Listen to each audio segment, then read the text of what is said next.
thought you wouldn't come anymore." That sentence slipped out the moment I stepped past the wooden gate, softly spoken, yet sharp enough to stop me in my tracks. It was Laura's voice. Thomas's wife. Not resentful, just the kind of tone used by someone who's grown used to not needing you around. I held the tray of freshly baked peach tarts, still warm in my hands. Every year, I bring this to Lily's birthday, my granddaughter's. I had never missed a single year, even though no one ever asked me to bring anything. Inside the yard, the string lights glowed softly. Adults chatted and laughed while children ran circles around the long dining table. Thomas, my son, was pouring drinks. He looked at me for a brief moment, then forced a smile. "Oh, Mom, you made it?" I simply nodded. I brought the tarts.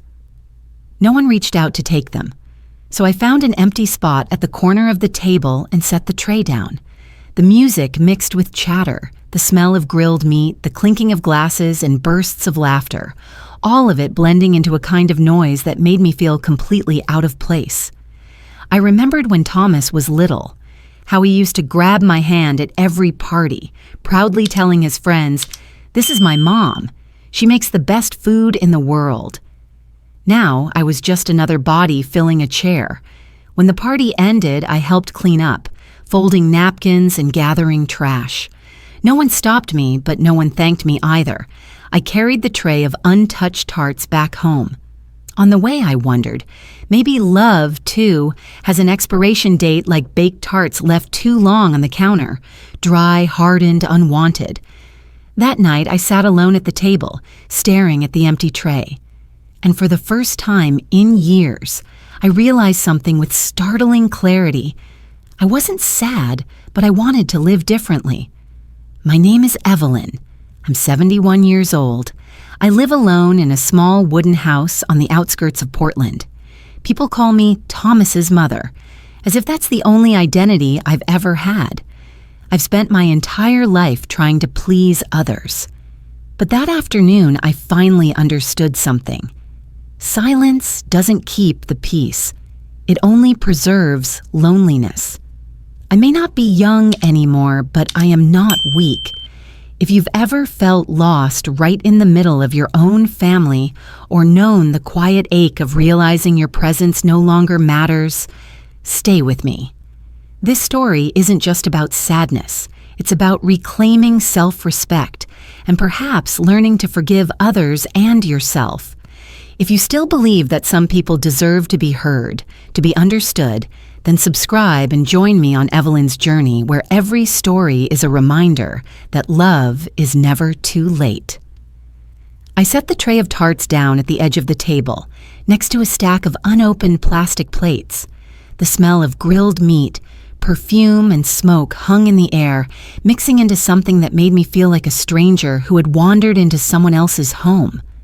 Laura passed by holding a bowl of salad.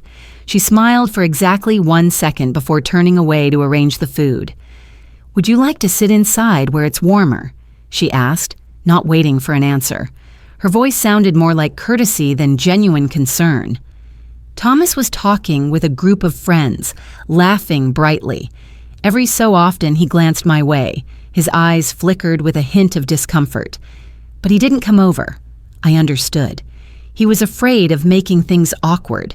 He thought silence would keep things peaceful, when in truth, silence was what made me feel invisible. Lily ran past, her hair tied up high, wearing a white t-shirt with a smiley face on it. She was laughing, holding a can of soda. She ran by me 3 times, each time in a rush, not noticing I was there. I softly called out, "Lily!" But the music drowned me out. She didn't turn around. I looked around. The table was full of people, but there wasn't a place for me. A distant uncle was telling a joke. Everyone was laughing, cheerful and loud. I picked up a glass of water and took a slow sip. The peach tarts sat untouched in their tray. I remembered Thomas's 10th birthday. I had baked a similar cake at the time. The house was small and only a few of his friends were there, but he was so happy that he danced around the table all day. I still kept a photo of him smiling, frosting on his mouth, candles in his hands. Years passed, and I kept baking that cake every birthday, as a habit I never dared to stop. Maybe because I thought if I did, something between us would end too. A woman I didn't know sat beside me. She smiled politely. "You must be Thomas's mom? Laura said you're a great cook." I nodded. "I used to be. Now I just cook for myself." She smiled faintly and said nothing more. I heard laughter float over from the center table. Laura's voice, light and fleeting like the wind. Evening began to settle.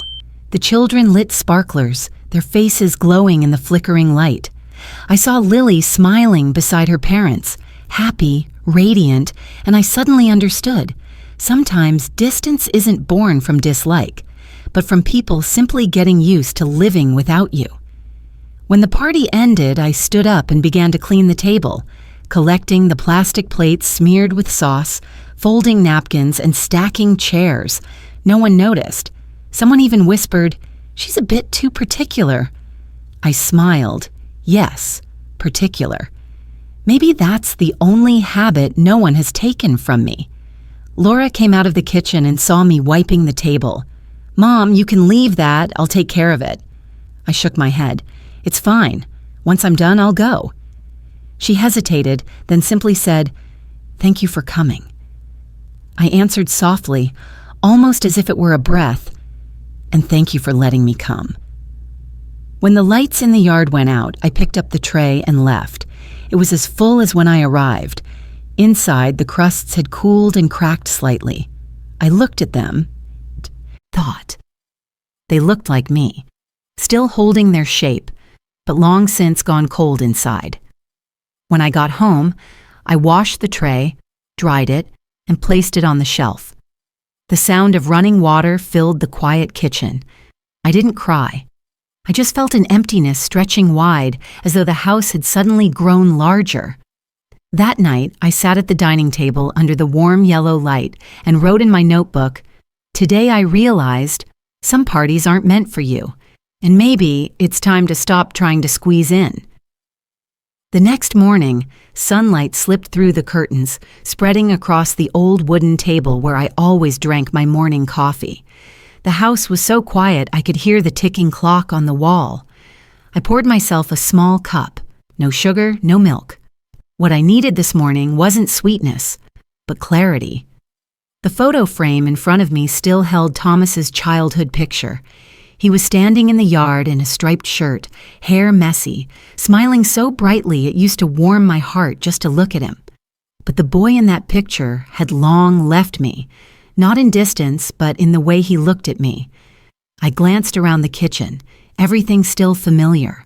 The cream-colored fridge, the faded floral curtains, the pan I used to cook dinner for the family. Everything was still there, except no one asked anymore. "Mom, what's for dinner?" On the table lay an electricity bill. The name printed in the corner was still Thomas R. Hale. I paused, staring at it for a long time. This had once been my house, the one I spent more than 30 years saving for. After my husband passed, I helped Thomas pay for most of the new place, this house that everyone now calls his. I got up and walked into the small office. In the file cabinet, I kept everything neatly arranged in plastic folders. I pulled open the third drawer and took out one labeled, Thomas New House 2012. A thin layer of dust covered the cover, like time itself trying to hide what I'd chosen to forget. I opened it. The first page was the house purchase contract. The number $80,000 was typed clearly under contribution of second party. Beneath it was a handwritten note, my handwriting from years ago. "This amount is a gift to my son. No repayment required." I remembered the day I signed it. I told Thomas, "This is your new beginning. I believe you'll make something good out of it." He hugged me, thanked me over and over, and I felt light, like I'd just laid a brick in the foundation of his future. Looking at it now, the writing was still firm, still confident, but I felt bitterness, not because of the money, but because I had once believed that giving was enough to keep love alive. I had forgotten that love cannot buy respect I turned the pages, money transfer receipts, tax statements, a copy of the property title. Every document bore Thomas's name. None had mine. A chill spread through me. I sighed and closed the folder, my hand still resting on its cover. The room was so still I could hear the rustling of leaves brushing the window. I sat there for a long time, not angry anymore, just aware. Aware of how long I'd let my life drift behind someone else's. I set down my now cold coffee, picked up a small notepad and wrote slowly, letter by letter. For the first time in years, I want to see exactly what still bears my name. I folded the note and slipped it inside the folder. Sunlight streamed through the window, lighting up the wrinkles on my hands, but somehow they looked stronger in that light. It wasn't the first time I had to start over, but this time I was starting for myself. That afternoon, the sky was heavy with clouds, the wind cool and damp. I brewed myself a cup of ginger tea, then called Grace, a dear old friend I'd met more than 10 years ago at a bridge club. She used to work in law, retired early, but remained sharp and far more perceptive than most people her age. "It's been ages since I heard your voice," Grace laughed over the phone. "What brings Evelyn to call me in the middle of the week?" I hesitated. "I need to ask a few things about property papers. It's not urgent, but it matters." Grace understood right away. "Come by tomorrow. I still have that mint tea maker you liked." The next day, I put on a light blue coat, the one I used to wear to work. Nobody would care what I looked like, but I still wanted to appear put together. Grace's home was a small, tidy apartment that smelled faintly of lemons and old paper. She set a cup of tea in front of me. "Tell me," she said, her gaze gentle but firm. I took out the folder I'd reviewed the day before. "I just want to be clear about something. The house is under my son's name, but most of the money used to buy it was mine. Do I still have any rights to it?" Grace flipped through the pages carefully. She was silent for a long moment before resting her hand on the documents. "Your name isn't on the deed. There's no loan agreement, no condition stated in the gift. Legally speaking, the house belongs entirely to your son." I nodded softly. "That's what I thought."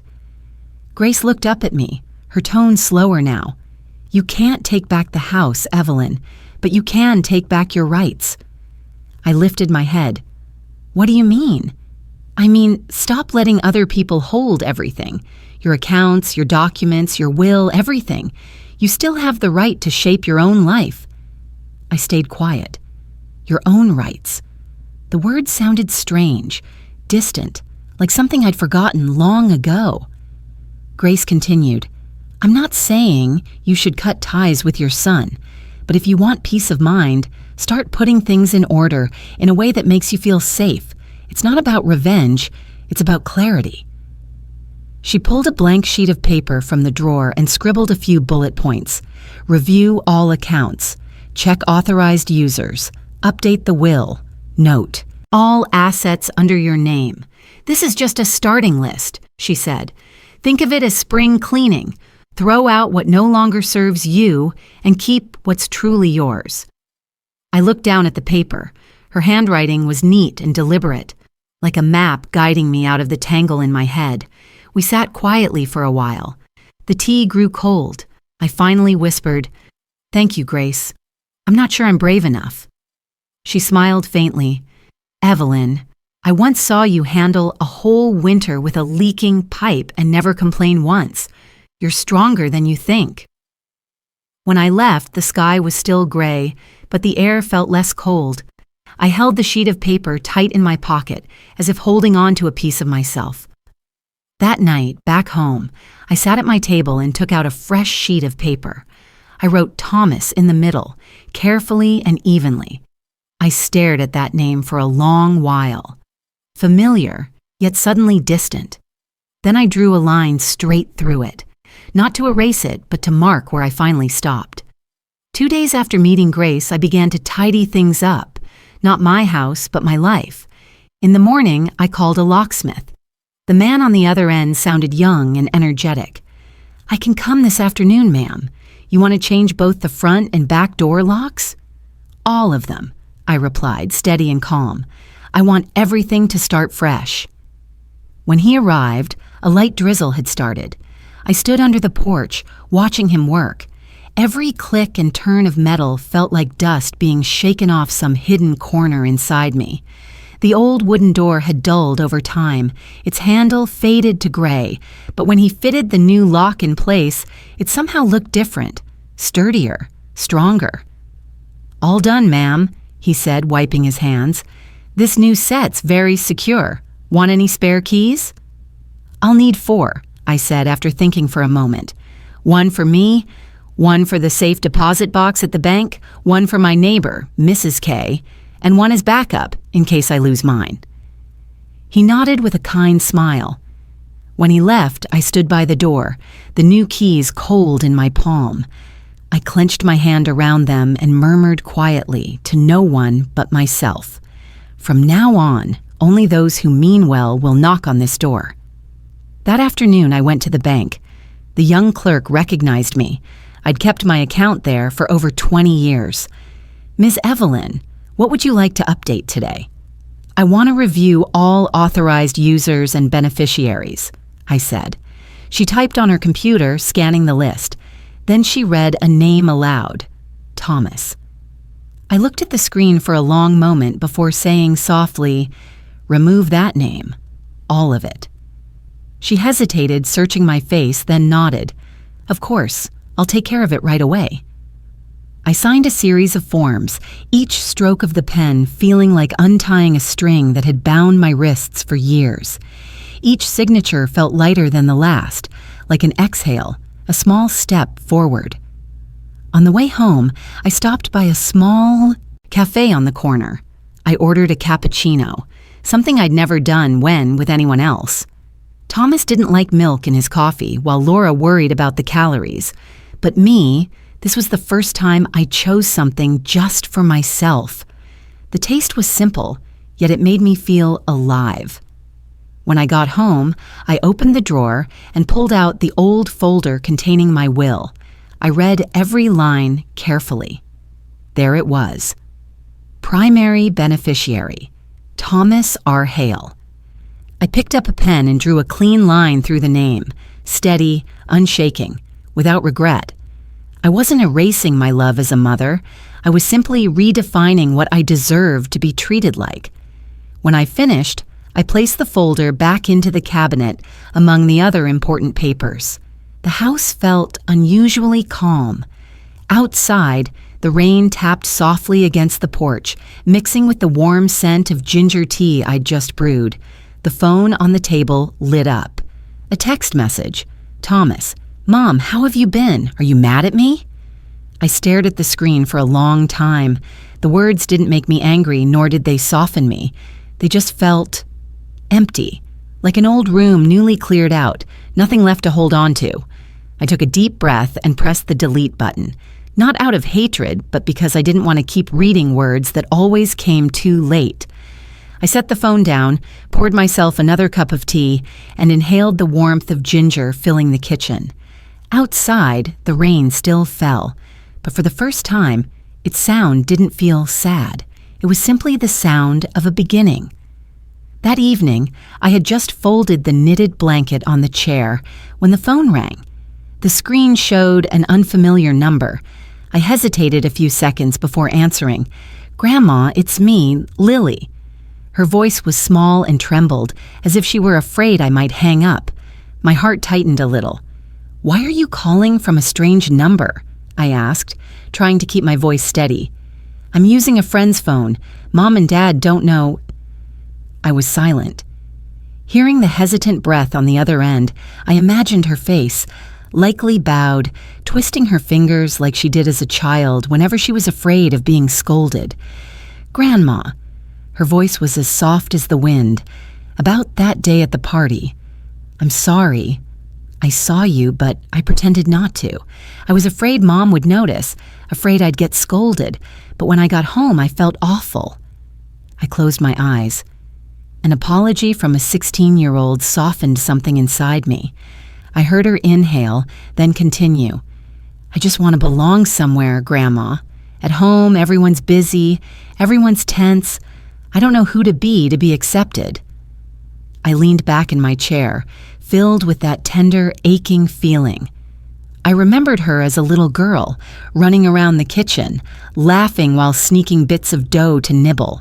Now she was grown, and it seemed she, too, was lost among those who were supposed to love her the most. I spoke softly, but firmly. If you want to belong somewhere, then start where there's real love. There was a pause on the line. I heard an exhale, like a burden released. Are you mad at me? No, I replied. What good would being mad do? I'm only sad that I kept silent for too long and people mistook silence for agreement. Lily said nothing for a moment. We were both quiet for a few seconds, only the rain pattering on the porch, mingling between the two of us. Finally, she asked, Grandma, can you meet me? Just the two of us. I want to talk, not like at the party. I looked around the house where everything still sat in its usual places, but inside me, something shifted. A small shaft of light slipped through the long, empty days. All right, I said. Tomorrow after school, come over. Don't tell anyone. I'll wait. Lily breathed out in relief. Thank you, Grandma. I miss you a lot. I miss you too. I'll bring the cookies you like. I laughed. Just bring yourself. That's enough. Before hanging up, she added, Grandma, I think some people don't mean to hurt. They just don't know how to love properly. I answered softly, maybe, but everyone has to learn if they truly want to keep someone. After the call ended, I sat still with the phone in my hand. The room was dark, with only a small lamp casting light on the table. On the wall, a photo of Thomas and Lily when she was small, father and daughter smiling brightly, now felt gentle instead of aching. I made another pot of tea. The scent spread softly through the air. For the first time in weeks, I felt warmth return to my chest. Not from the tea, but from the trembling voice of my granddaughter saying, sorry. I opened my little notebook and wrote a short line. Hope doesn't disappear. It only sleeps, waiting for someone willing to wake it. Then I smiled softly and set the pen down. Tomorrow I will bake, not for anyone else, but for a meeting that will begin with truth. On Saturday afternoon, the sky was overcast and the wind rustled through the row of maples in front of the house. I was washing the teapot when I heard a car stop at the gate. The door shut a little too loudly, then hurried footsteps approached the porch. When I opened the door, Thomas stood there, tall, his shoulders pulled slightly against the wind. Laura followed, wearing a bright coat, her face taut like a stretched string. Mom, Thomas said first, his voice tinged with awkwardness. You changed the locks? I've been calling, but couldn't reach you. I know, I answered lightly. I needed some quiet for a while. Laura crossed her arms and stepped forward. We just want to understand what's going on. This week, you've been doing things nobody understands. Changing accounts, revoking authorizations, and removing Thomas from your will. I looked at them. They stood framed in the doorway, both familiar and unfamiliar. This house, once a place they frequented, now felt like it no longer had room for them to set a foot inside. I said slowly, there's nothing mysterious about it. I'm simply rearranging my life. Thomas frowned, his voice sharpening. By erasing me from your life? I looked straight into my son's eyes. For so many years, that gaze had softened me, but today it no longer carried the same weight. I spoke slowly and clearly. No, I'm just stopping you from erasing me from your life. Silence fell. The rustle of maple leaves outside seemed to echo from far away. Laura blinked, then gave a thin smile. What are you talking about? We never erased you. I nodded slightly. Really? Then who left me sitting alone at the end of the table the whole dinner? Who kept Lily away because Grandma bothers her? Who laughed when I brought the cake the family used to love? Thomas opened his mouth, then stopped. I saw a flicker of recognition in his eyes, like someone suddenly aware that they'd forgotten something important. I'm not angry, I continued, my voice even and soft. It's just time I keep what little dignity I have left. I cannot keep knocking on a door that no one wants to open. Laura sighed and stepped closer. You're making a big deal out of this. Thomas is busy and I'm just trying to keep things tidy. Sometimes, I replied, people call indifference tidiness, but it's still cold. Thomas looked around. His gaze stopped at the empty spaces where family photos once hung, now only faded patches on the wall. You took all the pictures down? I put them away, I said. When I'm ready, I'll choose which ones to hang again. He lowered his head, silent. For the first time in many years, Thomas looked like the boy who used to hold me when thunder scared him and say, "Mom, don't go." But time doesn't return, and love cannot survive on memory alone. Laura lightly touched her husband's arm. Let's go. Mom needs time. Her voice softened, though her eyes remained distant. Thomas looked up. Mom, He faltered. I don't know what to do, so you'll trust that I mean no harm. I gave a sad smile. No proofs needed. Just remember that respect is a form of love. When you understand that, this door will always be open. I stepped back and placed my hand on the doorknob. They stood for a few seconds, then Thomas nodded quietly. I'll try. I know, I replied. Then I closed the door, not angry, not trembling, just quiet. The wind still blew outside, but inside I could hear my heartbeat. Slow, steady, and more peaceful than it had been in a long time. The day I moved into my new apartment, the sky was clear and the sunlight soft. There was no housewarming, no one to see me off, just me, a few boxes, and a vase of white chrysanthemums placed on the back seat of the moving truck. The apartment was small, consisting of just 2 rooms, with cream-colored walls and windows that faced west. When the movers left, I stood alone in the empty space, listening to the quiet echo of my own footsteps on the tile floor. For the first time in many years, I felt that this space truly belonged to me. No one coming in and out, no one deciding things on my behalf. I began unpacking. Only the essentials had followed me here. A tea set, the wool shawl Grace had given me, a few old books, and a photo of my husband and me, young, laughing, standing in front of our first house. Everything else I had left behind, the way one lets go of old sadness. As the afternoon light slanted in, it cast a warm, honey hue on the walls. I sat by the window, listening to the sound of sparrows somewhere in the small garden below.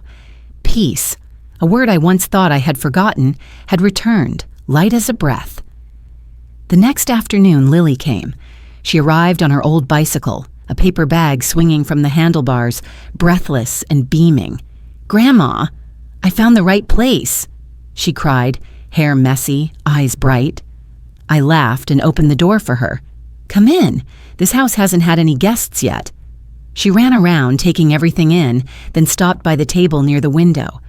"I brought you something," she said, pulling out a drawing wrapped in brown paper. "I made it myself. It's not great, but it's mine." I unwrapped it. On the paper was a chessboard. Only 2 pieces remained, a bishop and a queen. But beside the bishop, arrows pointed toward victory. In the corner, she had written in her own hand, "A chessboard with only 2 pieces, but Grandma still wins." I looked at it for a long time. No tears came, but warmth spread through my chest as if someone had just rekindled a small flame inside me. I placed a hand on her shoulder. "Thank you, Lily. You don't know it, but this drawing is the most precious thing I've ever received." Lily grinned. "Hang it here, Grandma," she said, pointing to the empty wall beside the table. I nodded. "That'll be the best spot in the house." That evening, we sat together eating cookies and drinking tea. She told me about school, her friends, and her dream of becoming a designer. I listened, not interrupting, just smiling. Perhaps true happiness is simply sitting quietly while a young person shares with you the things they believe in. Before leaving, Lily stood by the door, looking around, then said softly, "Grandma, Dad said he'll call you. He said he wants to see you." I was silent for a moment, then replied gently, "Tell your father I'm not angry. I just need some time to remember how to love without being afraid of getting hurt." She nodded. "I understand." I patted her head, smiling tenderly. "And one day you'll understand something else too, that when a person learns self-respect, they also learn what real love means." After Lily left, the apartment returned to its familiar quiet. I stood by the window, watching her small figure pedal away down the narrow street, her backpack swaying with each turn of the wheel. A light feeling spread through my chest, not longing, but gratitude. I brewed another pot of tea, hung Lily's drawing on the wall, and opened the window. The breeze carried the scent of green leaves and fresh pastries from the bakery below. I closed my eyes and smiled. This new life wasn't loud or hurried, but it was enough for me to feel every breath I took. I no longer waited for anyone to open the door, but if someone knocked, with clean hands and an honest heart, I would still gladly let them in.